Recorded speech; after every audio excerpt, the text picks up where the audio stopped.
Hello दोस्तों, नमस्कार। मेरा नाम अनूप मिश्रा है। आपके अपने चैनल लर्न विद हल्का में आप सभी का हार्दिक स्वागत है। आइए आज दिन भर के बिहार शिक्षक समाचार से जुड़ी खबरों को देखते हैं। तो सबसे पहला समाचार और बिग ब्रेकिंग न्यूज केंद्र सरकार की तरफ से आ रहा है हम लोगों के लिए। जो समाचार है, सरकारी कर्मचारियों को मिली सौगात। कैबिनेट ने 8वें वेतन आयोग को दी मंजूरी। आइए इस पर देख लेते हैं क्या चीजें आई हैं। केंद्र सरकार ने सरकारी कर्मचारियों को बड़ी सौगात दी है। केंद्रीय कैबिनेट ने 8वें वेतन आयोग को मंजूरी दे दी है। केंद्र सरकार के कर्मचारी और पेंशनधारी बेसब्री से 8वें वेतन आयोग का इंतजार कर रहे थे। जल्द ही इसके लिए कमेटी का गठन होगा और 8वें वेतन आयोग को बनाने की प्रक्रिया चालू कर दी जाएगी। आज केंद्रीय कैबिनेट की बैठक प्रधानमंत्री नरेंद्र मोदी की आवाज पर हुई थी 8वें पे कमीशन को लेकर के। आइए दोस्तों, अश्विनी वैष्णव ने क्या कहा। Delhi union minister Ashwini Vaishnaw says prime minister has approved the 8th central pay commission for our employees of central government. Basically union minister जो अश्विनी वैष्णव है, इन्होंने कहा कि प्राइम मिनिस्टर मोदी ने 8वें पे कमीशन को अप्रूव कर दिया है। अब आगे देखिए, अगला समाचार है बीपीएससी थियरी 3 से रिलेटेड। तो बीपीएससी थियरी 3 में जो भी व्यक्ति काउंसलिंग कराने जाएंगे, डॉक्यूमेंट वेरिफिकेशन कराने डीआरसीसी सेंटर में विभिन्न जिलों में जाने वाले हैं, उन्होंने अभी इस वहां पे एक डॉक्यूमेंट की जरूरत होती है जिसको बोलते हैं वाटर मार्क डॉक्यूमेंट। यानी कि जो आपने डॉक्यूमेंट अपलोड किया था उसी पे बीपीएससी अपनी एक मोहर लगा देता है, उसे बोलते हैं वाटर मार्क डॉक्यूमेंट। उन सभी चीजों की फोटोकॉपी निकालनी होती है, उससे आपके ओरिजिनल डॉक्यूमेंट को मिलाया जाता है। तो इसके पहले जो डॉक्यूमेंट अपलोड था उस पे एप्लीकेशन नंबर और मोहर नहीं थी, तो दोबारा से सबके डॉक्यूमेंट को फिर से अपलोड किया गया है। और जिन लोगों ने आज से पहले डाउनलोड करके प्रिंट आउट निकाला था, वे सभी विद्यार्थी फिर से इसको डाउनलोड करके निकालेंगे, क्योंकि उसमें रजिस्ट्रेशन नंबर भी लिखा हुआ आ रहा है। पुराना वाला डॉक्यूमेंट देके कोई नहीं जाएगा। आज जाइए, नए वाटर मार्क वाले डॉक्यूमेंट को आप लोग डाउनलोड कर लीजिए। ठीक है दोस्तों, अगला है 2025 से 27 सत्र के बाद समाप्त हो जाएगा डीएलएड कोर्स। भागलपुर समेत पूरे प्रदेश के शिक्षण प्रशिक्षण संस्थानों में डीएलएड के लिए सत्र 2025-27 अंतिम सत्र होगा विभागीय घोषणा के तहत। इसके बाद डीएलएड प्रशिक्षण का संचालन समाप्त हो जाएगा। फिर इस कोर्स में कोई नया नामांकन नहीं होगा। इस बाबत डायट की प्रचार प्रभारी प्राचार्य श्रुति ने बताया कि विभागीय घोषणा के अनुसार डीएलएड को 2025 से 27 अंतिम सत्र होगा।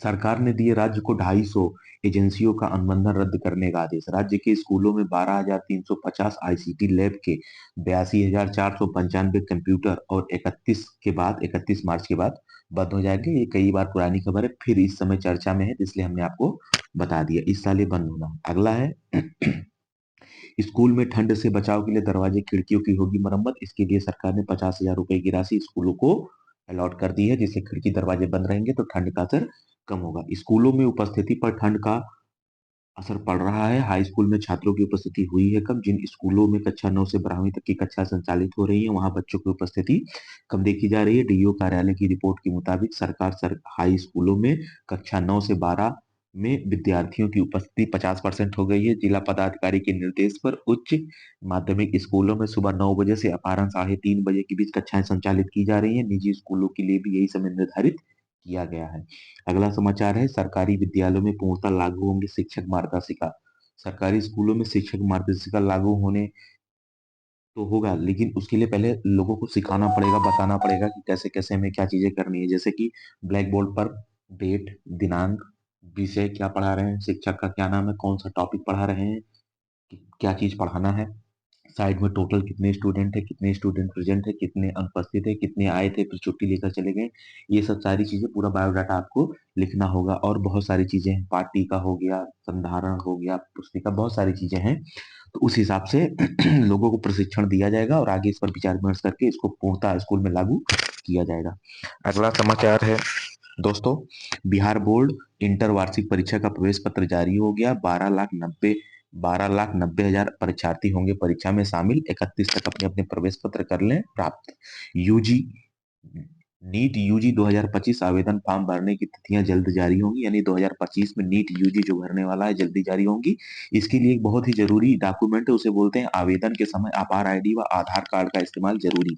यानी कि नीट यूजी में अगर आप आवेदन कर रहे हैं तो आपके पास आधार कार्ड साथ में अपार आईडी होना बहुत ही जरूरी है, वरना इस बार आप नीट यूजी की परीक्षा में बैठ नहीं पाएंगे। आधार कार्ड को एक वैलिड मोबाइल नंबर से भी जोड़ना जरूरी होगा। इस बार करीब 25 लाख आवेदन आने की उम्मीद है दोस्तों। ठीक है। अगला है शिक्षा विभाग के आदेश। शिक्षा विभाग के आदेश के बाद ही पूरक परिणाम संभव, यानी कि बिहार लोक सेवा आयोग से बीपीएससी टीआरई 3 का जो परिणाम जारी हुआ था, तो शिक्षा विभाग से पूछा गया कि क्या आप सप्लीमेंट्री रिजल्ट या पूरक रिजल्ट जारी करने के विचार में है। तो आयोग का रिजल्ट आया कि विभाग जिस हिसाब से कहेगा मैं उसी हिसाब से काम करूंगा, लेकिन मेरा जहां तक मानना है दोस्तों, अनुपूरक रिजल्ट जारी होगा। इसके पहले भी 2 बार अनुपूरक रिजल्ट यानी कि सप्लीमेंट्री रिजल्ट जारी हुआ है। अब जब ये लोग पदस्थापना कर लेंगे उसके बाद दोबारा से अनुपूरक रिजल्ट जारी होगा, जिसका 1 या 2 नंबर, आधा नंबर, 1.5 नंबर से रुका हुआ है, उन सभी का सिलेक्शन हो जाएगा। विश्वविद्यालय और कॉलेजों के बीच भटक रहे हैं सैकड़ों मार्कशीट, यानी कि विश्वविद्यालय से भेजे गए कॉलेज और कॉलेजों ने कहा हमें मार्कशीट मिला नहीं। वर्ष 2020 से लेकर 22 तक के छात्र हो रहे परेशान। स्नातक की मार्कशीट नहीं मिलने से नहीं हो पा रहा नामांकन। अंगीभूत कॉलेज से लेकर संबद्ध कॉलेजों तक में हो रही लापरवाही। संबद्ध कॉलेजों के छात्रों को मार्कशीट मिलने से ज्यादा परेशानी हो रही है। मार्कशीट के लिए बीआरयू के विद्यार्थी कॉलेज और विश्वविद्यालय के बीच दौड़ रहे हैं, जिससे उन्हें परेशानी हो रही है। धीरे धीरे चीजें ऑनलाइन हो रही हैं, लगभग 3.5 से 4 लाख डॉक्यूमेंट्स ऑनलाइन कर दिए गए हैं। धीरे धीरे सभी चीजें ऑनलाइन हो जाएंगी तो इन सभी चीजों की समस्याएं समाप्त हो जाएंगी। अगला है समाजशास्त्र से चयनित अभ्यर्थी की नियुक्ति रद्द। बिहार बिहार राज्य विश्वविद्यालय सेवा आयोग ने दीपक कुमार का रिजल्ट तत्काल प्रभाव से रद्द कर दिया। इसकी सूचना आयोग की वेबसाइट पर उपलब्ध करा दी गई है। समाजशास्त्र विषय विषय का रिजल्ट 2 दिन पहले जारी किया गया था। इसमें एक आवेदक दीपक कुमार की पीएचडी उत्तीर्णता का सर्टिफिकेट 24 दिसंबर 2020 को निर्गत है, जबकि सर्टिफिकेट जमा करने की अंतिम तिथि 10 दिसंबर 2020 थी। इसने गलत तरीके से आयोग को सूचना उपलब्ध कराई थी, इसलिए इनकी नियुक्ति रद्द कर दी गई। अगला है कॉलेजों की बेहतर ग्रेडिंग होगी प्राथमिकता। इस बार कॉलेजों की बेहतर ग्रेडिंग होगी, ये सरकार की प्राथमिकता है, जिससे बच्चे अपने भविष्य को देखते हुए उसी जगह एडमिशन लेंगे। अगला है नीट पंजीयन के आधार के साथ अपार अनिवार्य हो गया। इसकी सूचना मैंने कुछ समय पहले आपको दे दी थी। अगला है 8 लोगों के खिलाफ सीबीआई ने दर्ज की दूसरी प्राथमिकी। मतलब 4 उम्मीदवारों के स्थान पर अन्य लोग दे रहे थे परीक्षा। पूर्णिया के स्कूल में फर्जी अभ्यर्थी ने दी थी परीक्षा। प्राचार्य ने दर्ज कराई थी शिकायत। सीबीआई ने इस आधार पर दर्ज किया था मामला। नीतीश कुमार भोजपुर जिला निवासी, बिहिया थाना वार्ड नंबर 2 के निवासी हैं। आशीष कुमार, कमलेश कुमार, धीरज कुमार, सौरभ कुमार, तथागत कुमार, मयंक कुमार, दीपक कुमार, इन सब लोगों ने फर्जीवाड़ा किया है। ये था नीट यूजी से संबंधित विवाद का मुद्दा। इस पर अब सीबीआई ने काम करना तेजी से शुरू कर दिया है। अगला है इंटर का प्रवेश पत्र जारी कर दिया है। 1 तारीख से परीक्षाएं शुरू हैं। 12,90,000 परीक्षार्थी शामिल हो रहे हैं। जारी प्रवेश पत्र में नहीं मिलेगा सुधार का मौका। बोर्ड ने कहा कि छात्रों द्वारा ऑनलाइन भरे गए सूचीकरण परीक्षा आवेदन के आधार पर ही डमेज प्रवेश पत्र जारी किया गया था। इसमें त्रुटि पाए जाने पर ऑनलाइन सुधार करने के लिए समिति की ओर से कई बार मौका दिया गया था। त्रुटियों में संशोधन के बाद ही प्रवेश पत्र जारी किया गया है। ऐसे में प्रवेश पत्र में अंकित विषयों में ना तो सुधार किया जाएगा, ना ही विभिन्न विषयों में परीक्षाएं सम्मिलित कराई जाएंगी। ठीक है दोस्तों। अगला समाचार है 17वीं बीपीएससी पीटी की जो आंसर की आई थी उसमें आपत्ति दर्ज करने का 16 तारीख आज लास्ट डेट है दोस्तों। आज आप लोग अपना अपना जो भी आपत्ति दर्ज करा लीजिए। आज के बाद आप लोग अपनी आपत्ति दर्ज नहीं करवा पाएंगे दोस्तों। ये खबर आपको लोक सेवा आयोग सिविल प्रारंभिक परीक्षा के बारे में जानकारी थी। अगला समाचार है 8वीं तक की कक्षाएं 18 तक नहीं चलेंगी, और कहीं कहीं पर कक्षा 6 से 12 तक की क्लासेस चल रही हैं, कहीं कहीं पर कक्षा 9 से 12 तक की क्लासेस चल रही हैं। विभिन्न जिलों के डिस्ट्रिक्ट मजिस्ट्रेट द्वारा वहां के मौसम की परिस्थितियों के अनुकूल वहां के विद्यालय संचालित किए जा रहे हैं। कहीं पर विद्यालय 10 से 3, तो कहीं पर विद्यालय 10 से 3:30, तो कहीं पर विद्यालय 9:30 से 3 चलाया जा रहा है ठंड को देखते हुए। अगला समाचार है आईआईटी बॉम्बे बताएगा स्कूल कैसे बनेंगे स्मार्ट। तो सीबीएसई आईआईटी के साथ मिलकर प्राचार्यों को करेगा जागरूक, और आईसीटी टूल के माध्यम से विद्यालयों को करेगा आच्छादित, जिससे बच्चों को गुणवत्तापूर्ण शिक्षा मिल पाएगी। इसमें आईआईटी बॉम्बे बहुत ही अच्छी भूमिका निभा रहा है। सर्वर डाउन होने से शिक्षकों की नहीं दिखी उपस्थिति। जिला सहित राज्य भर के सरकारी स्कूलों के शिक्षक ऑनलाइन उपस्थिति दर्ज करने के लिए बुधवार को परेशान रहे। शिक्षा विभाग के इस शिक्षा कोष पोर्टल पर बुधवार को खुला ही नहीं। कई शिक्षकों ने शिकायत की कि बुधवार को पोर्टल पर ऑनलाइन उपस्थिति दर्ज नहीं हो पा रही है। पटना जिला शिक्षा कार्यालय द्वारा बताया कि सर्वर डाउन होने की वजह से किसी भी शिक्षक को पोर्टल पर उपस्थिति नहीं दिखी।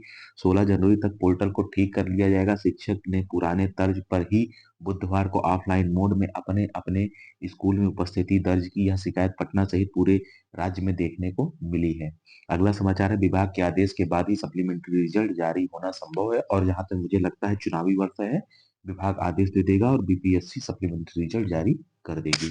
अगला समाचार है, विशेष सॉफ्टवेयर के ट्रायल के लिए जुटाई जा रही रिक्तवा सूची, यानी कि यह स्थानांतरण से संबंधित मुद्दा है। विशेष आधार पर यानी कि दूरी के आधार पर स्थानांतरण करने के लिए शिक्षा विभाग ने विशेष ट्रांसफर तैयार कर लिया है। सॉफ्टवेयर के ट्रायल की कवायद तेजी पर है। दरअसल शिक्षा विभाग सॉफ्टवेयर में रिक्तियों और उनसे संबंधित दूसरे तथ्यों को फीड करने की दिशा में काम कर रहा है। दरअसल वह तबादले के लिए फुल प्रूफ तैयारी कर रहा है। शिक्षा विभाग ने सभी जिला शिक्षा पदाधिकारियों से शिक्षकों की स्कूल व रिक्तियां मांगी हैं। जानकारी के अनुसार स्कूलों में रिक्तियों की मुकम्मल जानकारी शिक्षा विभाग हासिल करने में जुटा है। 1-2 दिन में जिलों से रिक्तियां प्राप्त होने की संभावना है। इसके बाद रिक्तियों की जानकारी को सॉफ्टवेयर में अंतिम रूप में अपलोड किया जाएगा। उन्हीं रिक्तियों के हिसाब से बचे उन्हीं रिक्तियों हिसाब से बच गए तबादले किए जाएंगे। इसी सॉफ्टवेयर के जरिए पूरी गोपनीयता बरतते हुए तबादले की कार्यवाही की जाएगी। ठीक है दोस्तों, इस प्रकार शिक्षक जगत से जुड़ा समाचार समाप्त होता है। आइए अब कुछ समाचार अलग से देख लेते हैं। नहीं दोस्तों, अब कोई समाचार नहीं, समाचार समाप्त हुए। दोस्तों, मैं बड़ी मेहनत से आप लोगों के सामने समाचार को प्रस्तुत करता हूँ। आप लोग मेरा हौसला बढ़ाने के लिए, मुझे प्रोत्साहित करने के लिए कृपया अपने सभी शिक्षक साथियों से अनुरोध करें कि आपका अपना चैनल लर्न विद हल्का को सब्सक्राइब करें। इस परिवार को आगे बढ़ाएं। दोस्तों, अभी मुझे आप लोगों के सपोर्ट की बहुत ज्यादा जरूरत है। इस परिवार को बड़ा करिए। ये परिवार आगे चल के आप लोगों की आवाज बनेगा दोस्तों। ठीक है दोस्तों, अपने से छोटों को प्यार करें, बड़ों का सम्मान करें और अपना व्यवहार इस प्रकार विकसित करें कि महिलाएं समाज में सुरक्षित व सम्मानित महसूस करें। जय हिंद, जय भारत, जय बिहार, जय श्री राम।